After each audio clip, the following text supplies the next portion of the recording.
Welcome students. आजच्या fluid मेकॅनिक्समध्ये third लेक्चरमध्ये I am here to welcome all. कालचा एक प्रॉब्लेम दिलता. त्या प्रॉब्लेममध्ये विचारलं होतं लिटर बिगर और मीटर इज बिगर, किंवा लिटर लार्ज असेल की मीटर लार्ज असेल. एकदम साधा आणि कॉमन सेन्सचा क्वेश्चन होता. सगळ्यांच्या घरी वॉटर बॉटल्स आहेत. तुम्ही वॉटर बॉटल्स कशा पॅक केले जातात तेही बघितलं असेल.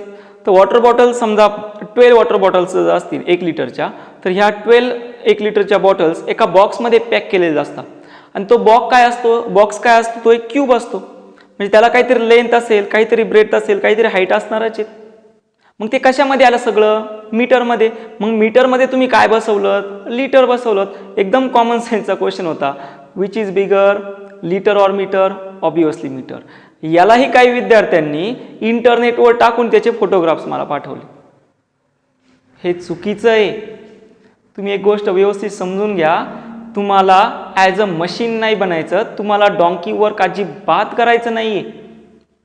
ठीक आहे, काही असं होत असेल की काही विद्यार्थ्यांचा इंटरनेटमुळं तुम्ही घरून टेस्ट देत असाल, घरून टेस्ट दिल्यानंतर तुमचा रिझल्ट हाय पीक होत असेल, मॅक्झिमम येत असेल, तर फक्त एक स्वतःचा ॲनालाइज करा. तुम्ही जी एक्झाम देत आहेत, ज्या एक्झामची तुम्ही तयारी करतायत, आपल्या 2 इयर प्लॅनिंगमध्ये आपण मेन्सची तयारी करतोय, आपण IITची तयारी करतोय. आत्तापुरती वेळ मारून काम केल्यानंतर आपला फायनलला रिझल्ट येईन का, हे स्वतःच्या मनाला विचार. जर तुम्ही प्रत्येक सोल्युशन, प्रत्येक गोष्ट तुम्ही जर इंटरनेटवर साधी सोप्या गोष्टी जर तुम्ही इंटरनेटवर जाऊन चेक करत असाल, तर तुम्ही तुमच्यावालं नॉलेज डेव्हलप करत नाही आहात. तुम्ही या लॉकडाऊनमध्ये भेटलेल्या टाईमचा गैरवापर करताय. मी सरळ असं सांगेन. So my humble request to all, सर्वांनी व्यवस्थित प्रॉब्लेम्स जे असतील, तुम्हाला मी कायम सांगत असतो, तुम्हाला प्रॉब्लेम आडू द्यात कितीही. तुम्हाला मी असं सांगेल, एक्सरसाइजमध्ये जर तुम्हाला 50 प्रॉब्लेम असतील आणि त्या 50 पैकी फक्त तुम्हाला 5च सुटले, पण ते मनाने सॉल्व करा. स्वतः इट सेल्फ सॉल्व करा. स्वतः त्या सोल्युशन्स फाईंड करा, स्वतः सोडवा. तरच त्या तुम्ही 5 प्रॉब्लेम सोडवल्याचा उपयोग आहे. जी कन्सेप्ट झाली ती पूर्ण कन्सेप्ट त्याच्यावरती अप्लाय करा. नुसता प्रॉब्लेम घेऊ नका आणि इंटरनेटवर जाऊ नका. त्याने फक्त तुम्ही एक डॉंकी वर्क म्हणून डेव्हलप होणार आहात. तुम्हाला याचा कुठेही फायनलला उपयोग होणार नाही. तुमची याच्यात कुठेही कन्सेप्ट प्रोड्यूस होणार नाही. कुठेही कन्सेप्ट तुमच्यावाली व्यवस्थित बिल्ट होणार नाही. क्लिअर होत आहे? त्यामुळे मी सर्वांना सांगेल की सर्वांनी जेवढे काही प्रॉब्लेम्स तुम्ही सॉल्व्ह करताय, तुम्ही 50 पैकी 5च प्रॉब्लेम सोडवा. उरलेले 45 प्रॉब्लेम मला डाऊटला पाठवा. मी त्याचे सोल्युशन्स द्यायला तयार आहेत. फक्त तुम्ही कुठलाही प्रॉब्लेम इंटरनेटवर टाकू नका. इंटरनेटवर त्याचं सोल्युशन सॉल्व्ह करून घेऊ नका. त्याने तुम्ही ॲज अ नॉलेज म्हणून डेव्हलप होणार नाही. तुम्ही बुक्स बघा, 2-3 बुक्स बघा, प्रॉब्लेम्स त्याच्यामध्ये तुम्ही SC वर्मा चेक करा, त्याच्यामध्ये प्रॉब्लेम्स आहेत. आणि कालचा प्रॉब्लेम तर एकदम कॉमन सेन्सचा प्रॉब्लेम होता, त्याला इंटरनेटवर जाण्याची काय गरज. सो क्लिअर होत आहे सर्वांना? सर्वांनी व्यवस्थित कुठेही प्रॉब्लेम्स इंटरनेटवर न टाकता थोडासा प्रॉब्लेमवरती विचार करा. आपले जनरल लाईफमधलेच प्रॉब्लेम आहे, जनरल ॲक्टिव्हिटीमधले प्रॉब्लेम आहे, त्याच्यावर थोडा विचार करा. ते प्रॉब्लेम सॉल्व्ह होत आहे का, स्वतःहून सॉल्व्ह होत आहे का, प्रयत्न करा. दुसरे बुक बघा, SC वर्मा बघा, सिंगेचे बुक्स बघा, DC पांडे बघा. याच्यामध्ये हे सगळे टाईपचे प्रॉब्लेम दिलेले आहेत, ते चेक करा एकदा. आणि याच्या व्यतिरिक्त जर काही अडचण आली, प्रॉब्लेम्स नाही सुटला, तर मी आहेच इथं. मी तुम्हाला एनी टाईम प्रॉब्लेम सॉल्व्ह करून द्यायला तयार आहे. फक्त माझी रिक्वेस्ट अशी आहे की कोणीही इंटरनेटवर प्रॉब्लेम सॉल्व्ह करणार नाही. ही first and last warning. Okay, चला आज फ्लुइड मेकॅनिकच्या लास्ट ऑब्वियसली थर्ड लेक्चर आहे, याच्यामध्ये सुरुवात करूया. जसं की काल आपण प्रेशरचं इक्वेशन घेतलं होतं. P is equal to pressure at any point P0 plus किती येऊन जातो, ρgh. हे इक्वेशन काल आपण चेक केलं. ऑब्वियसली हे काय होतं, variation in pressure with depth. त्यानंतर विथ हाईट जर घेतलं तर variation of pressure with height होतं P1 is equal to P2. हे काल आपण चेक केलं. ओके, हे सर्व बघितलं. आज आपण एक प्रॉब्लेम घेऊया. बघा, हा एक प्रॉब्लेम आहे. So here is one vessel. या व्हेसलमध्ये वॉटर फिल केलंय, ऑब्वियसली असणारच आहे. वॉटर असेल किंवा कुठलंही लिक्विड असेल, त्या लिक्विडची डेन्सिटी असेल रो. त्यानंतर याच्या बॉटमला 3 पॉइंट्स प्लेस केलेले आहेत. Point A, point B, point C. Point A हा एक्स एवढ्या डिस्टन्सवरती आहे. त्यानंतर पॉईंट सी हाही एक्स एवढ्या डिस्टन्सवरती आहे आणि पॉईंट बी हा सरफेसपासून एच एवढ्या हाईटवरती आहे. यावरती जे प्रेशर ॲक्ट होणार आहे ते प्रेशर आहे P0 आणि तुम्हाला ऑप्शन दिलेले आहे. पहिला ऑप्शन आहे PB is greater than PA is equal to PC. Second option आहे PA is greater than PB is equal to PC. Third option आहे PA is equal to PB is equal to PC आणि last option आहे PA is greater than PB is greater than PC. Solve करा, जमेल, easily solve करणार तुम्ही. तुमचा answer ए आला असेल, बरोबर ना. ॲन्सर ए सर्वांचं येत आहे, चुकलंय. कसं चुकलं सांगतो, काळजी करू नका, तुम्हाला इथं सगळ्याचं एक्सप्लेनेशन भेटणार आहे. मग ॲन्सर ए नाही तर मग कोणी म्हणणार ॲन्सर बी, चुकलं. ॲन्सर सी बघूया, ॲन्सर 4 बघूया. चला आता चेक करू ॲन्सर कुठलं येतं. ऑब्वियसली तुम्ही सॉल्व केलेलं ॲन्सर हे चुकलं आहे. काहींचं जर ॲन्सर सी आला असेल PA is equal to PB is equal to PC तर हे ॲन्सर करेक्ट आहे. आता एकदा चेक करू काय होतं आहे. मी A पॉईंट घेतो आणि C पॉईंट घेतो. का तर दोन्ही एक्स एवढ्या डिस्टन्सवरती आहे आणि हा जर सरफेस बघितला हा इन्क्लाइन प्लेन आहे. ऑब्वियसली जे फ्लुइड आहे, fluid is at rest. Fluid कुठं आहे, रेस्टला आहे, म्हणजे ते स्टॅटिक फ्लुइड झालं. म्हणजे फ्लुइड स्टॅटिक्समध्ये आपण याचा उपयोग करणार आहोत. त्यानंतर इथं जे असेल ते नॉर्मल रिॲक्शन, हाही इन्क्लाइन प्लेन झाला. इथं जे असेल तो नॉर्मल रिॲक्शन. याचे दोन कॉम्पोनंट्स आले, हा आला डाऊनवर्ड कॉम्पोनंट्स, हा आला हॉरिझॉन्टल कॉम्पोनंट्स, हा आला डाऊनवर्ड कॉम्पोनंट्स, हा झाला हॉरिझॉन्टल कॉम्पोनंट्स. दोन्ही हॉरिझॉन्टल कॉम्पोनंट्स काय झाले, कॅन्सल झाले. आणि त्यानंतर मी जर हे तिन्ही पॉईंट जर व्यवस्थित चेक केले, तिन्ही पॉईंट्स फ्लुइड कुठे आहे रे, रेस्टला, बरोबर. तिन्ही पॉईंट्स कसे आले आता, हॉरिझॉन्टल आले. ज्यावेळेस तिन्ही पॉईंट्स हाईटवर काही मॅटर येतच नाही. का मॅटर येत नाही, हाईट मान्य त्याच्यावाली BH पासून एवढी येत, पण या ठिकाणी जर बघितलं तर ह्या नॉर्मल कॉम्पोनंटवर सुद्धा काय करतो, त्याला रेस्ट ठेवलं आहे. हिला नॉर्मल कॉम्पोनंटच्या N कॉम्पोनंटनी याला काय ठेवलं, एवढंच जेवढा प्रेशर अप्लाय केला तेवढाच प्रेशर या H एवढ्या हाईटवरती होता. म्हणजे पॉईंट B वरती जेवढा प्रेशर आला तेवढाच कुठे आला, पॉईंट C वरती. तेवढाच प्रेशर कुठं आला, पॉईंट A वरती. का रे तेवढाच प्रेशर आला, सिंपल रिझन आहे, काय, फ्लुइड रेस्टला आहे. आणि याचे जे नॉर्मल कॉम्पोनंट्स आहेत ते नॉर्मल कॉम्पोनंट्स सेम इफेक्ट दाखवत आहे जेवढा H इफेक्ट दाखवतो. So that's why answer is C. Clear झालं सर्वांना. एकदम सोपा आणि साधा सोपा क्वेश्चन होता. एकदम तुम्ही घरी ट्राय करू शकता. एक कंटेनर घ्या, कुठल्याही शेपचा असेल, त्याच्यामध्ये 3 पॉईंट्स टाका आणि त्या तिन्ही पॉईंट्सवरती तुम्हाला कुठेही असं दिसणार नाही का पॉईंट C, पॉईंट B आणि पॉईंट A हे व्हेरिएशन इन प्रेशर असेल, अजिबात नाही. तिघं कसे आले रे, हॉरिझॉन्टल आले. फ्लुइड कुठे आहे, रेस्टला. हॉरिझॉन्टल येत असेल तर प्रेशर काय असतो, सेमच असतो. That's why pressure at point A is equal to pressure at point B is equal to काय असेल, प्रेशर ॲट पॉईंट C.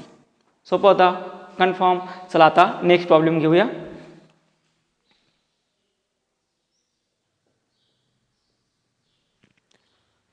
हा प्रॉब्लेम आहे.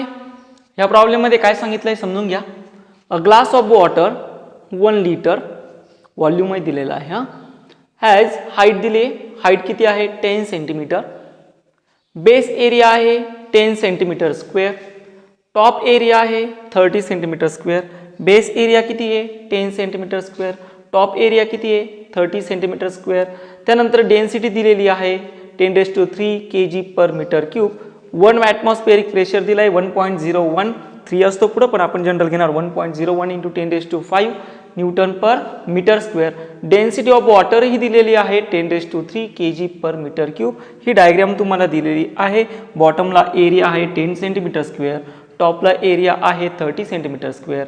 विचारलं find the force on bottom of the glass. पहिल्यांदा काय विचारलं, हा जो बॉटम आहे ग्लासचा यावरती फोर्स किती असेल. आणि सेकंड विचारलं find the force on work by side of glass. सेकंडला काय विचारलं, find the force on work by side of the glass. याचा अर्थ काय, हे जे ग्लास दिसत आहे या ग्लासने किती फोर्स अप्लाय केला आहे वॉटरवरती. क्लिअर झालं? प्रॉब्लेम समजला? तुम्ही ट्राय करू शकता. ओके, चला मग आता सोडूया. फर्स्ट पॉईंट सोल्युशनमध्ये घेऊया. फर्स्ट पॉईंट काय दिलं आहे? Find the force on bottom of the glass. Bottom of the ग्लासवरती तुम्हाला काय फाइंड करायचं आहे? फोर्स. आपण कालच एक इक्वेशन घेतलं होतं, प्रेशर इज इक्वल टू काय असतो रे? Force upon area. म्हणजे फोर्स इज इक्वल टू काय असणार आहे? Pressure multiply by area. म्हणजे हा फोर्स तुम्हाला फाईन करायचा, पी ए हा तुम्हाला काय करायचा आहे? फाईन करायचा. यावरती जो प्रेशर अप्लाय झाला आहे तो पहिला कोणता आहे? Atmospheric pressure. म्हणजेच या ठिकाणी तुम्ही सिंपल फॉर्म्युला वापरणार, F is equal to P multiply by A. म्हणजे एफ इज इक्वल टू असेल, तुम्हाला पीचं इक्वेशन माहिती आहे, P zero plus rho G H. इथं असणार आहे P zero plus rho G multiply by H multiply by काय असेल? ए असेल. पी झिरोची व्हॅल्यू दिली आहे. पी झिरो किती आहे? 1 atmospheric pressure 1.01 into 10⁵ newton per metre square. Density किती दिलेली आहे? डेन्सिटी ऑलरेडी दिली आहे 10⁵ kg per metre cube. Density of water आहे. ॲक्सिलरेशन ड्यू टू ग्रॅव्हिटी 10 घेणार. आणि हाईट, जी हाईट दिली आहे ती हाईट तुम्हाला दिलेली आहे 10 सेंटीमीटर. एरिया कोणता घेणार? कुठल्या पॉईंटला फाइंड करताय तुम्ही? बॉटमला. मग एरिया कोणाचा असेल? बॉटमचा असेल. सगळ्या व्हॅल्यू सबस्टिट्यूट करून द्या. काय करणार? पहिल्यांदा F is equal to P zero म्हणजे किती असेल? 1.01 इंटू 10⁵ प्लस डेन्सिटी किती आहे? 10⁵ इंटू जी किती असेल? 10 इंटू 10 सेंटीमीटर आहे म्हणजे 10 अपॉन किती असेल? 100 multiply by area of the bottom किती आहे?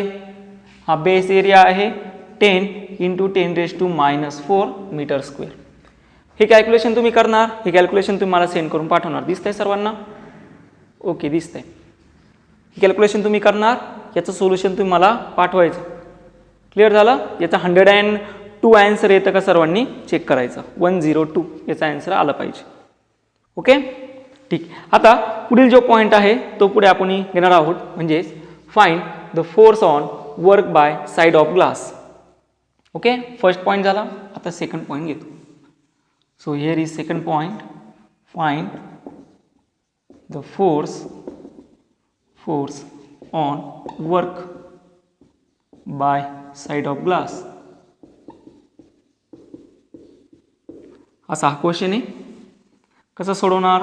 चला समजून घेऊ. याची पहिल्यांदा मी एक फ्री बॉडी डायग्राम ड्रॉ करतो. हा टॉप सरफेस आहे, त्यानंतर हा असा बॉटम सरफेस आहे.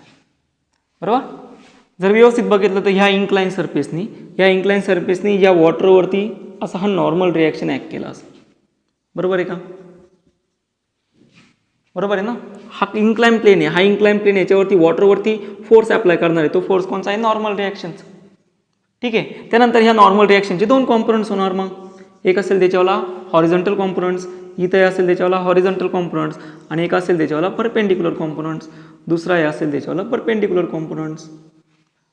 मग या वॉटरला स्टडी करण्यासाठी या ग्लासनी कुठला कॉम्पोनंट्स याच्यावरती ॲप्लिकेबल होणार आहे? Vertical components. ऑब्विसली याचे हॉरिझॉन्टल कॉम्पोनंट्स दोन्ही काय झाले? कॅन्सल झाले. यामुळे याच्यावरती जो फोर्स अप्लाय झाला आहे तो आहे नॉर्मल रिॲक्शनचा एन एवढा फोर्स. त्यानंतर याच्यावरती ॲटमॉस्फिअरिक प्रेशर फोर्स अप्लाय होतोय. ॲटमॉस्फिअरिक प्रेशर म्हणजे P0 multiply by area of the top काय असेल? टॉप. हा झाला ॲटमॉस्फिअरनी अप्लाय केलेला फोर्स. त्यानंतर डाऊनवर्डला जो फोर्स अप्लाय झाला आहे तो डाऊनवर्डला अप्लाय झाणारा फोर्स असेल P मल्टिप्लाय बाय ए, जो तुम्ही आत्ताच फाइंड केला. आणि त्यानंतर याच्यावर काय असेल? वेट असेल. आणि ते वेट कुठं असणार आहे? mg डाऊनवर्डला. बघा, मग याची आपण फ्री बॉडी डायग्राम ड्रॉ केली. आता ही फ्री बॉडी डायग्राममध्ये आपण इक्विलिब्रियम कंडिशन वापरणार, किंवा सिंपली तर म्हणणार फ्लुइड ॲज इट रेस्ट. मग ते जर रेस्टला असेल तर सिंपल तुम्ही काय घेणार? इक्वेशन ऑफ मोशन वापरणार. इक्वेशन ऑफ मोशन वापरून त्याच्या व्हॅल्यू इथे सबस्टिट्यूट करून देणार. मग चला आता इक्वेशन ऑफ मोशन वापरू. पहिल्यांदा काय आहे? डाऊनवर्डला जाणार आहे. डाऊनवर्डला जाणार आहे कोण आहे? P0a प्लस काय आहे? mg इज इक्वल टू काय असेल? Pa प्लस काय असेल? n.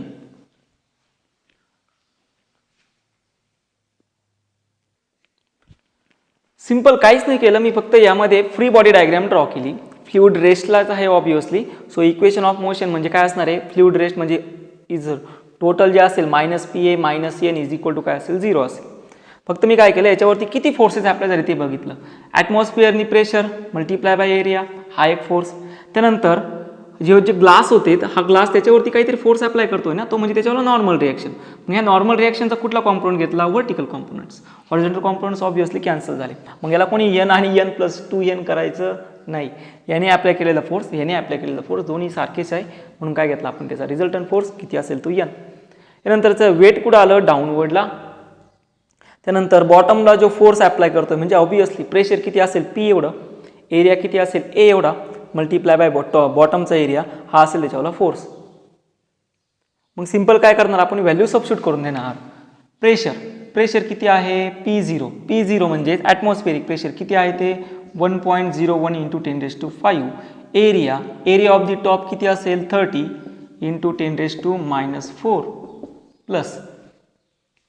आता 1 लिटर आहे आणि 1 लिटरचं तुम्हाला कन्व्हर्जन येतं. 1 लिटर kg मध्ये किती असतो? 10⁻³ बरोबर.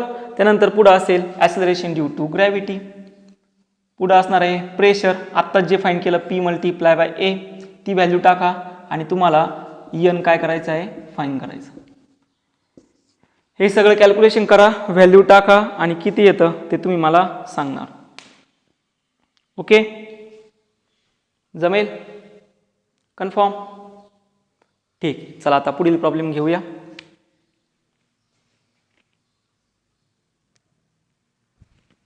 यामध्ये थोडंसं एक करेक्शन करायचं की हे जे मास आहेत ते पहिल्यांदा आपल्याला कन्वर्ट करावं लागेल. कसं कन्वर्ट करायचं? m is equal to density multiply by काय असेल? व्हॉल्यूम असेल. डेन्सिटी तुम्हाला दिलेली आहे. डेन्सिटी किती आहे बघा, वॉटरची डेन्सिटी असेल 10⁻³ आणि व्हॉल्यूम तुम्हाला आता फाईंड करायचं. व्हॉल्यूम काय दिलं आहे? 1 लिटर. 1 लिटर म्हणजे किती असतो? 10⁻³ मीटर क्यूबमध्ये -3 बरोबर. सो यावरून तुम्ही डेन्सिटीची व्हॅल्यू इथे सबस्टिट्यूट करून देणार. मास तुम्हाला भेटेल, ती मासचं इक्वेशन याच्यामध्ये टाकून द्या. मल्टिप्लाय बाय जी करा, मल्टिप्लाय बाय P A आणि n ची व्हॅल्यू तुम्ही काय करणार? फाईंड करणार आणि त्याचं आन्सर मला पाठवणार. क्लिअर झालं? त्याचं जे आन्सर यायला पाहिजे ते येणार आहे n इज इक्वल टू 211 न्यूटनमध्ये. तुमचा आन्सर किती यायला पाहिजे? n इज इक्वल टू 211 न्यूटनमध्ये. सोपा होता प्रॉब्लेम. काहीच नाही करायचं, फक्त तुम्हाला फ्री बॉडी डायग्राम ड्रॉ करायची. न्यूटन्स लॉ ऑफ मोशननुसार इक्वेशन व्हॅल्यू सबस्टिट्यूट करणार आणि आन्सर काढणार. ओके, चला आता पुढील पॉईंट घेऊया. कालपर्यंत आपण बघितलं होतं की जे व्हेरिएशन होतं प्रेशरचं, त्या व्हेरिएशन ऑफ प्रेशरमध्ये प्रत्येक ठिकाणी घेत असताना आपण जे ॲक्सेलरेशन घेतलेलं होतं ते ॲक्सेलरेशन काय होतं तुम्ही सांगू शकता? प्रत्येक जे कंटेनर घेतले, जेवढे काही वेसल्स घेतले काल आपण, त्याच्यामध्ये जे काही ॲक्सेलरेशन्स तुम्हाला दिसत होतं ते ॲक्सेलरेशन किती होतं? 0 होतं. म्हणजे variation of pressure with depth आपण घेतलं, ॲक्सेलरेशन किती होतं? 0. Variation of pressure in horizontal direction आपण घेतलं, तिथंही ॲक्सेलरेशन किती होतं? 0 होतं. ओके, आज आपण बघणार आहोत सेम कन्सेप्ट आहे. Variation of pressure, variation of pressure in accelerating fluid, in accelerating fluid. आता हे कसं बघा, जे काही प्रेशरचं व्हेरिएशन होणार आहे ते एका ॲक्सेलरेटिंग फ्लुइडमध्ये कसं असेल? म्हणजेच मी एक कंटेनर घेतला, फर्स्ट कंडिशन घेतो, केस 1 म्हणतो मी याला. केस फर्स्ट ऑब्व्हियसली असणार आहे व्हर्टिकल मोशनसाठी. आता हे व्हर्टिकल मोशन कसं बघा, this point for JEE mains plus ॲडव्हान्ससाठी, मेन्स प्लस ॲडव्हान्ससाठी तुम्हाला हा प्रॉब्लेम असू शकता. मग इथे एक कंटेनर असेल. So here is one container. या कंटेनरमध्ये ऑब्व्हियसली काय असणार आहे? फ्लुइड असणार आहे. पुढील महत्त्वाचा पॉईंट म्हणजे हे जे फ्लुइड आहेत, या फ्लुइडवरती जो प्रेशर ॲक्ट होणार आहे तो आहे ॲटमॉस्फेरिक प्रेशर. त्यानंतर या ठिकाणी हा पॉईंट आहे पॉईंट B, तो आहे बॉटमला, हाईट किती आहे? h एवढी. आणि आता हे जे कंटेनर आहे हे कंटेनर अपवर्डला चाललेलं आहे. व्हर्टिकल मोशन म्हणतो मी, अपवर्ड डायरेक्शन. अपवर्ड ॲक्सिलरेटिंग.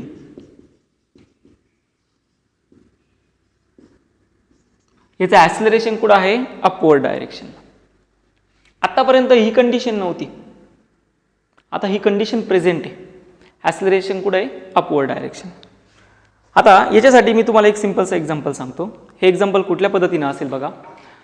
तुम्ही बसमध्ये बसलेला आहात, बस एका कॉन्स्टंट व्हेलॉसिटीने चालली आहे. जे आपण कायनेमॅटिक्स मोशनमध्ये घेतलं, कायनेमॅटिकल इक्वेशन्समध्ये घेतलं, तेच आता मी कंटिन्यू करतोय. की तुम्ही एका बसमध्ये बसलेले आहात, बस चाललेली आहे, बसला काहीतरी व्हेलॉसिटी असेल, अचानक बसने टर्न घेतला, व्हेलॉसिटी त्याच्यावरती चेंज होणार, चेंज इन व्हेलॉसिटी आली, तिथं काय प्रेझेंट आलं? ॲक्सिलरेशन प्रेझेंट आलं. ज्यावेळेस ॲक्सिलरेशन प्रेझेंट आलं त्यावेळेस तुम्ही बसमध्ये बसलेले आहात, म्हणजेच आता बसचं जे मोशन झालं ते नॉन इनर्शियल फ्रेम ऑफ रेफरन्समध्ये झालं. त्यामध्ये तुमच्यावरती जो फोर्स ॲक्ट होतो तो फोर्स तुम्ही फील करत असता, आणि तो फोर्स कोणता असतो? सुडो फोर्स असतो. हे आपण घेतलंय.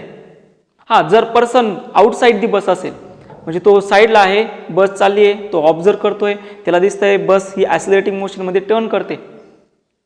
मग याच्यामध्ये तुम्हाला दिसतं की तुम्ही बसचं रिलेटिव्ह मोशन ऑब्झर्व करता, तुम्हाला ॲक्ट झालेला फोर्स दिसतो, जो बसला टर्न करतोय, तो फोर्सची डायरेक्शन टुवर्ड दी सेंटर असते, त्या फोर्सला म्हणलं जातं सेंट्रिपिटल फोर्स. ज्यावेळेस तो ऑब्झर्व करणार आहे, तो बसच्या बाहेर आहे, त्याला दिसेल की ती बस टर्न घेते, त्याच्यावरती जो फोर्स ॲक्ट झाला तो कोणता होता? Centripetal force. तो ॲक्च्युली रिअल फोर्स होता. त्यामुळे तो ऑब्झर्वर आणि ती बस कुठल्या फ्रेम ऑफ रेफरन्समध्ये आले? इनर्शियल फ्रेम ऑफ रेफरन्समध्ये आले. हां, पण व्यक्ती जर पर्सन त्या बसमध्ये बसलेला असेल, त्या बसमध्ये बसलेला असताना त्याला जो फोर्स फील झाला, ऑब्झर्व झाला, तो फोर्स कोणता होता? Pseudo force. का सुडो फोर्स होता? Because the person in the non inertial frame of reference. मग आपण एक सिंपलचं सेंटेन्स म्हणलो होतो की ज्यावेळेस नॉन इनर्शियल फ्रेम ऑफ रेफरन्समध्ये येतो कुठलाही व्यक्ती, त्यावेळेस त्याला एक फोर्स ॲझ्युम करावा लागतो, आणि तो फोर्स कोणता असतो? सुडो फोर्स असतो. आता ह्या तुम्ही म्हणशाने एवढा याचा आणि याच्याशी काय संबंध आहे? कंटेनर काय करता चाललंय? वरती चाललंय. ॲक्सिलरेटिंग मोशनमध्ये जशी लिफ्ट अपवर्ड चालली ना, त्याच पद्धतीने सेम लिफ्ट सारखेच प्रॉब्लेम्स आपण इथे घेणार आहोत. कंटेनर कुठं चाललंय? अपवर्डला. कंटेनर अपवर्डला चाललं. आता काय करणार आहे? दोन ऑब्झर्वर्स असतील. एक ऑब्झर्वर आउटसाईडला असेल आणि एक ऑब्झर्वर इनसाईडला असेल. आता हा जो ऑब्झर्वर असेल, हा ऑब्झर्वर काय ऑब्झर्व करणार आहे? का फ्लुइड जे आहे ते फ्लुइड काय आहे? रेस्टला आहे. म्हणजे कंटेनर जसं वरती चाललं तसं त्याला दिसेल की फ्लुइड कुठं आहे? रेस्टला आहे. पण मोशन कसं आहे? ॲक्सिलरेटिंग मोशन आहे. त्यामुळे ह्या ऑब्झर्वर जो आला तो ॲक्च्युली कुठं आला? कंटेनरमध्ये, म्हणजेच कुठं आला? बसमध्ये, जे आपण घेतलं ते. म्हणजे याला एक फोर्स एक्सपिरियन्स होणार. तो फोर्स कुठला असेल? Very good. कुठला फोर्स असणार आहे? Pseudo force. त्या फोर्सची डायरेक्शन कुठं असेल? अपोजिट टू दी रिअल फोर्सला. हे असेल सुडो फोर्स. तो किती असणार आहे? m multiply by a. आता हा जो ऑब्झर्वर असेल, हा ऑब्झर्वर काय बघणार आहे? वॉटर वरती चाललंय, कंटेनर वरती चाललाय, म्हणजे याच्यावरती रिअल फोर्स ॲक्ट झाला, तो किती असेल? m multiply by a. बरोबर. मी यांनी सुद्धा सॉल्व्ह केलं तरी आन्सर तेच येणार आहे, यांनी सॉल्व्ह केलं तरी आन्सर तेच येणार आहे. तो बेस्ट वे आपण काय करूया की जो पर्सन आहे तो पर्सन कुठे बसलेला आहे? कंटेनरमध्ये आहे. आणि कंटेनरमध्ये बसलेला असताना त्याला बघितलं की वॉटर हे ॲज अ स्टेडी दिसतंय. तुम्ही बसमध्ये बसलेला आहात, बस काहीतरी स्पीडनं चालले. तुम्हाला असं वाटतंय का तुम्ही बस जर 80 किलोमीटरने चालली असेल, किलोमीटर पर आवरने, आणि तुम्ही बसमध्ये बसलाय, तुम्ही 80 किलोमीटर पर आवरमध्ये आहात, पण तुम्ही स्वतःला काय समजता की तुम्ही बसमध्ये रेस्ट आहात. इथंही तेच कंडिशन झाली आहे. तो पर्सन काय दिसतोय ते पर्सनला की कंटेनर ऑलरेडी चाललाय ॲक्सिलरेटिंग मोशनमध्ये. ऑब्विसली वेसल कुठं चाललं? ॲक्सिलरेटिंग मोशन अपवर्डला चाललं, पण त्याला दिसताना काय दिसेल की वॉटर तर रेस्टला आहे. पण त्या वॉटरला रेस्टला कोण रेस्टला ठेवला रिस्पॉन्सिबल आहे? तर हा सुडो फोर्स त्याला रिस्पॉन्सिबल आहे. तो सांगतोय की फ्लुइड काय दिसतंय तुला? रेस्टला दिसलं बिकॉज ऑफ मी. क्लिअर झालं? ओके. मग याच्यावरती अप्लाय होणारे फोर्सेस आपण बघणार. पॉईंट बी वरती जो फोर्स ॲक्ट होणार आहे तो असेल P मल्टिप्लाय बाय A. बरोबर. त्यानंतर दुसरा फोर्स कोणता झाला? P0. या वॉटरचं म्हणजे आपण सिंपल काय करतो, एक असा सिलेंडर घेतो, आतापर्यंत जे केलं तेच इथं करतोय. हा सिलेंडर आपण घेतलेला असेल, इथं आपण सिलेंडर कन्सिडर करतो ना.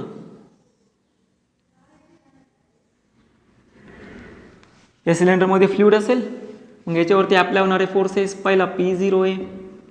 पॉईंट बॉटमला अप्लाय होणारा forces P multiply by A. याचं वेट कुठं असेल? डाऊनवर्डला. आणि त्यानंतर याला डाऊनवर्डला दुसरा फोर्स एक ऑब्झर्व होतोय, तो कुठला? Pseudo force. झाली फ्री बॉडी डायग्राम ड्रॉ झाली. मग आता काय करायचं? सॉल्व करायचं. कसं सॉल्व करणार? चला मग आता इथं म्हणणार आपण simple fluid is at rest. म्हणजे नेट मोशन काय असेल? 0. नेट मोशन म्हणजे total addition of all the forces काय असेल? 0. मग घेऊया सगळे डाऊनवर्डला असणारे फोर्सेस. P0A प्लस mg डाऊनवर्डला आहे, डाऊनवर्डला. दुसरा कोणचा आहे? Plus ma minus p multiply by a is equal to काय असेल? 0. याला आपण अजून पद्धतीने सॉल्व करू शकतो. P0A प्लस m इथं किती असेल? g plus a is equal to किती असणार आहे? p multiply by a. हे झालं इक्वेशन 1. सोपं होतं, एकदम इझी होतं. आता मास इज इक्वल टू काय असतं? Density multiply by volume. So mass is equal to density multiply by area multiply by height. म्हणजे m is equal to rho A H. ही व्हॅल्यू जी आली इक्वेशन सेकंड म्हणतो मी याला. हे इक्वेशन सेकंड आपण इक्वेशन फर्स्टमध्ये सबस्टिट्यूट करून देऊ. So P0A plus rho A H G plus A is equal to P multiply by A. Area area area सगळ्या ठिकाणी काय झाला? कॅन्सल झाला. So you get P0 rho H G plus A is equal to P. This is equation number 3. आता या इक्वेशनवरून तुम्हाला काय observe होतं बघा. काय ऑब्झर्व होणार आहे की जो पॉईंट बी होता त्यावरती जो प्रेशर ॲक्ट झाला तो प्रेशर वाढला आहे का कमी झाला आहे? किंवा कशापेक्षा कम्पेअर करू ना. P0 plus rho G H is equal to P त्याच्यासोबत कम्पेअर केलं तर हा प्रेशर जो होता त्या पॉईंटवरती ॲक्ट होणारा प्रेशर वाढला आहे. का वाढला आहे? Because of the accelerating motion. म्हणजे हा पॉईंट बी जो असेल ना, जसं पॉईंट वरती जाणार तसा पॉईंट बी काय असेल? हा अजून प्रेशरमध्ये असणार आहे. याच्यावरती प्रेशर काय होणार आहे? वाढणार आहे. का वाढणार आहे? ॲक्सिलरेटिंग मोशनमुळे.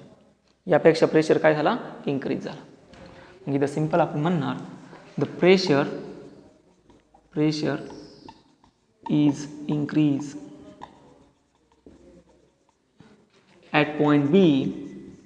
at point B is in accelerating motion.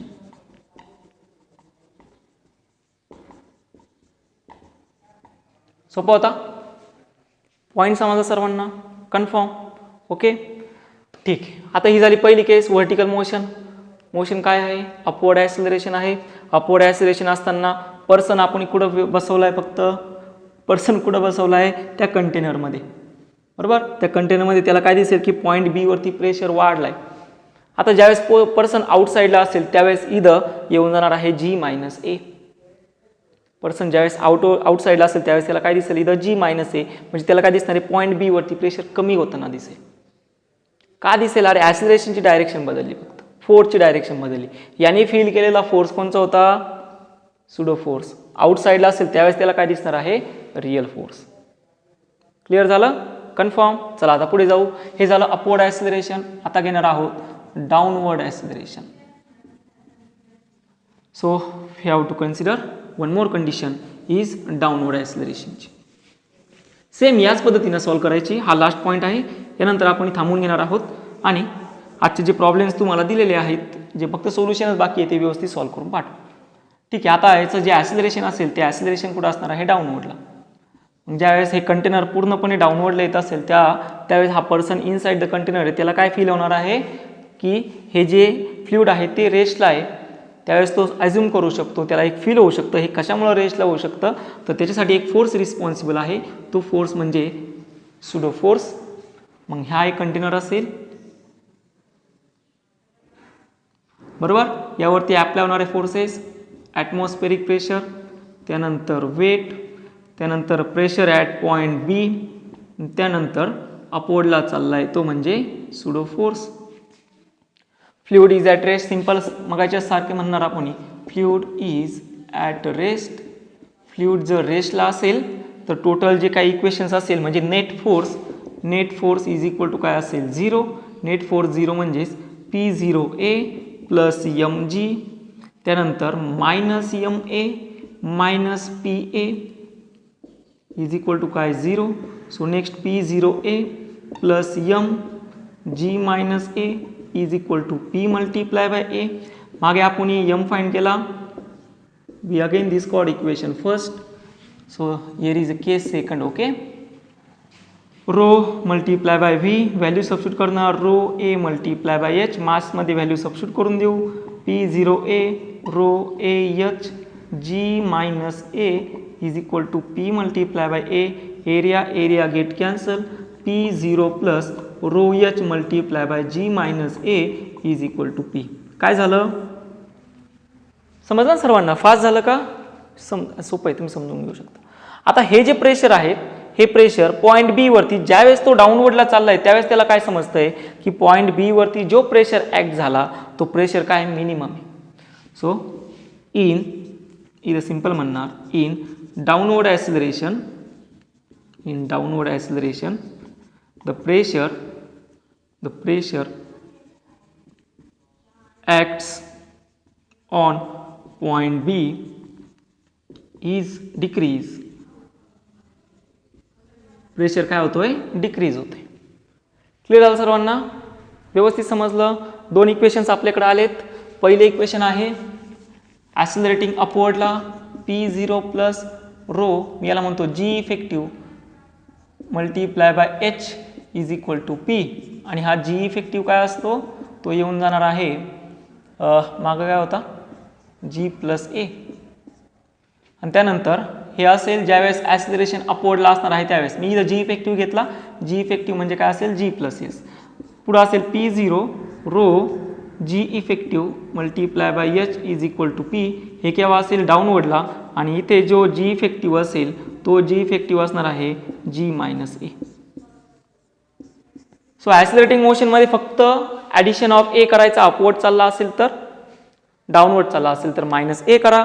तुम्हाला तुमचे आन्सर जे असतील इझिली सॉल्व्ह होतील. उद्या आपण याच्याशी रिलेटेड काही प्रॉब्लेम्स घेऊया. त्यानंतर हॉरिझॉन्टल मोशन, ॲक्सिलरेटिंग मोशन म्हणजे कशा पद्धतीने येऊ शकतं याचे काही आपण टॉपिक डिस्कस करूया. ठीक आहे. परत एकदा रिक्वेस्ट करतो सर्वांना, कोणीही कुठल्याही सोल्युशन्सला तुम्ही इंटरनेटवर जाऊ नका. आजचे जे प्रॉब्लेम दिले त्याचे सोल्युशन व्यवस्थित सेंड करा. मला काही डाऊट असेल तर विचारू शकता. थँक्यू.